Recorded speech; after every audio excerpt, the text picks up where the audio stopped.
Hello बच्चों, let's read the question. The question says that usually the fixed nitrogen in plants is transported to other parts via option A ureides phloem, option B amides xylem and option C amide and phloem and option D ureides and xylem. Question ये कह रहा है कि जो fixed nitrogen है उसका transportation कैसे करते हैं।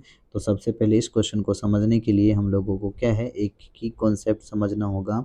और जो हमारा की कॉन्सेप्ट है वो है translocation translocation of translocation of fixed nitrogen. जो फिक्स नाइट्रोजन है उसका कैसे रूट से सूट या अदर पार्ट्स ऑफ प्लांट्स में पहुंचाया जाए। तो हम लोग जानते हैं कि जो जाइलम वेसल्स है वो ट्रांसपोर्ट करता है वाटर मिनरल्स को। तो xylem vessels transport transport water and minerals from root to all parts of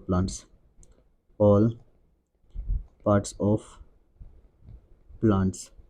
जो जाइलम ही होता है, क्या होता है, ये सारे पार्ट्स ऑफ प्लांट्स तक फैलता है।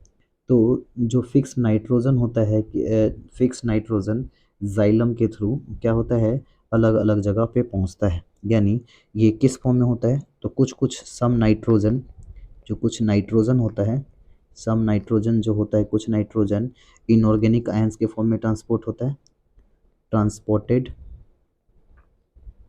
Transported in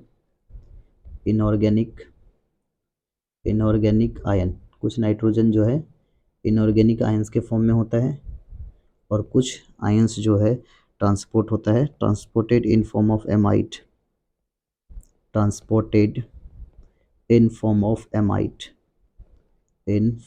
amide. ये एमाइड के फॉर्म में ट्रांसपोर्ट होता है। एमाइड के फॉर्म में क्यों ट्रांसपोर्ट होता है, क्योंकि अमाइनो एसिड से ज़्यादा नाइट्रोजन कंटेन करता है एमाइड, इसलिए ये एमाइड के थ्रू ट्रांसपोर्ट होता है। तो इसलिए बोल सकते हैं amide get transported through the xylem vessels.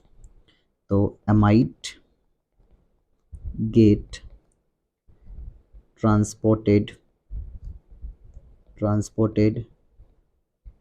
Through xylem vessels.